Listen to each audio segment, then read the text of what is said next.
മോഡിഫിക്കേഷനുമായി ബന്ധപ്പെട്ട് കേരളത്തിലെ ചർച്ചകൾ അവസാനിച്ചിട്ടേയില്ല. വാഹന മോഡിഫിക്കേഷന് ഇളവുകൾ ഉണ്ടാകുമെന്നുള്ളതായിരുന്നു UDF സർക്കാരിന്റെ പ്രധാന വാഗ്ദാനം. ഇക്കാര്യത്തിൽ പഠനം നടത്താൻ സർക്കാർ വിദഗ്ധ സമിതിയെ നിയോഗിക്കുകയും ചെയ്തു. എന്നാൽ കേന്ദ്ര നിയമം മറികടന്ന് സംസ്ഥാന സർക്കാരിന് ഇളവുകൾ നൽകാൻ കഴിയില്ല എന്നുള്ളതാണ് യാഥാർത്ഥ്യം. സീറ്റ് കവർ അടക്കമുള്ള കാര്യത്തിൽ ഇളവ് നൽകുമെന്ന് പറയുമ്പോൾ ഇതെല്ലാം കേരളത്തിൽ നിലവിൽ വാഹന ഉടമകൾ ചെയ്യുന്നതുമാണ്.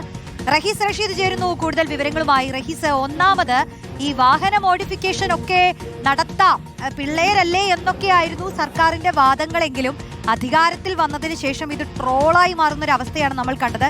ഇപ്പൊ നിലവിൽ ഈ ഏതൊക്കെ വാഹന മോഡിഫിക്കേഷനുകൾ നമുക്ക് ചെയ്യാം എന്നുള്ളതിൽ എല്ലാവർക്കും ആശയക്കുഴപ്പമാണ്. ജനങ്ങളെ സംബന്ധിച്ച് അവർക്ക് ഇതിനെ കുറിച്ച് ഒരു വ്യക്തമായ ധാരണയില്ല. ഇപ്പൊ ഈ വാഹന ഉടമകൾ അടക്കം അതാണ് പറയുന്നത്, എന്ത് ചെയ്താലാണ് പ്രശ്നം, എന്ത് ചെയ്തില്ലെങ്കിലാണ് നമുക്കിത് എന്നുള്ള കാര്യത്തിൽ ഒരു വ്യക്തത വരണമല്ലോ.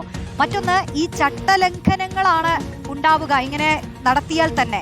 ഇനി ഇതിനെ വിദഗ്ധ സമിതിയെ നിയോഗിക്കുന്നു, അതിന്റെ ഒരു സ്ഥിതി എന്താണ്, ഇപ്പോൾ അതിലെങ്ങനെയാണ് മുന്നോട്ട് പോക്കുണ്ടാവുന്നത്? പിന്നെ ഈ ഇളവുകൾ എന്ന് പറയുമ്പോൾ ഇപ്പൊ സീറ്റ് കവർ അടക്കമൊക്കെയാണ് പറയുന്നത്. അതൊക്കെ നമ്മൾ ഇപ്പോഴും സീറ്റ് കവർ ഇട്ടിട്ടാണല്ലോ വണ്ടി ഓടിക്കുന്നത്. എന്താണ് നിലവിൽ സംഭവിച്ചുകൊണ്ടിരിക്കുന്നത്?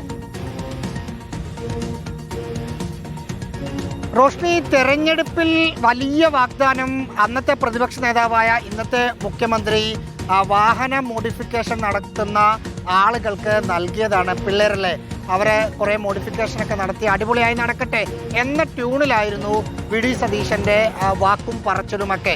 പക്ഷെ അധികാരത്തിലെത്തിയതിന് ശേഷം അതിനെ കണക്ട് ചെയ്യുന്ന അല്ലെങ്കിൽ ആ പറഞ്ഞ വാക്കിനോട് സത്യസന്ധമായ നിലപാട് സ്വീകരിക്കാൻ അദ്ദേഹത്തിന് കഴിഞ്ഞിട്ടില്ല എന്ന് പറയുമ്പോൾ അദ്ദേഹത്തിന് അങ്ങനെ കഴിയുകയുമില്ല. കാരണം കേന്ദ്ര നിയമം അനുസരിച്ച് ഇവിടെയും പ്രവർത്തിക്കേണ്ടി വരും. അതിനെ മറികടന്ന് കേരളത്തിൽ പ്രത്യേകമായി ഇന്ന കാര്യങ്ങൾ ചെയ്യാമെന്നൊന്നും പറയാൻ പറ്റില്ല എന്ന് ഒരുപക്ഷെ അധികാരത്തിൽ വന്നതിന് ശേഷമായിരിക്കും അദ്ദേഹത്തിന് മനസ്സിലായിട്ടുള്ളത്. ട്രാൻസ്പോർട്ട് കമ്മീഷണർ ഒരു റിപ്പോർട്ട് കൊടുത്തതാണ് ഇപ്പോൾ അന്തിമമായി നിൽക്കുന്നത്. ഏതാണ്ട് ഒരു 19 ഇനങ്ങളിൽ മാറ്റങ്ങൾ വരുത്താമെന്ന് പറഞ്ഞത്. ആ മാറ്റം നേരത്തെ റോഷ്നി പറഞ്ഞതുപോലെ എല്ലാ കാലത്തും നമ്മളൊക്കെ മാറ്റം വരുത്തുന്ന സീറ്റ് കവർ ഇടുക, മഡ് ഫ്ലാപ്പ് ഇടുക എന്നത് പോലുള്ള മാറ്റങ്ങൾ മാത്രമാണ്.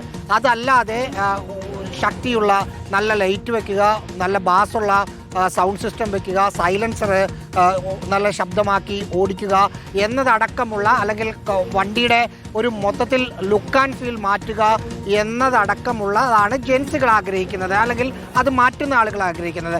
അതൊന്നും കഴിയില്ല എന്ന് തന്നെയാണ് സർക്കാർ വ്യക്തമാക്കിയിരിക്കുന്നത്. എന്ന് മാത്രമല്ല, 2-3 ദിവസം മുമ്പ് കേന്ദ്ര സർക്കാർ പാർലമെന്റിൽ ഇക്കാര്യത്തിൽ സംസ്ഥാന സർക്കാർ ആഗ്രഹിക്കുന്ന തരത്തിലുള്ള മാറ്റങ്ങളൊന്നും ഉണ്ടാവില്ല എന്ന കാര്യവും പറഞ്ഞിട്ടുണ്ട്.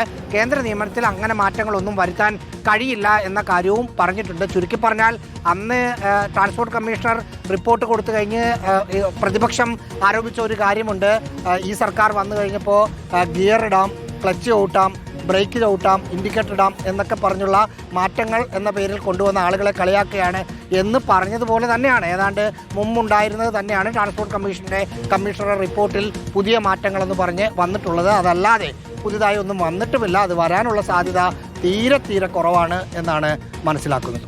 അപ്പൊ ഇതാണ് സ്ഥിതി. റഹീസ് റഷീദ് വിശദീകരിച്ചതുപോലെ തന്നെ. കാരണം ഒരു ചട്ടലംഘനം എന്ന് പറഞ്ഞ് പിഴ ചുമത്താൻ ഉദ്യോഗസ്ഥർക്ക് അക്കാര്യത്തിൽ ആശയക്കുഴപ്പമുണ്ട്.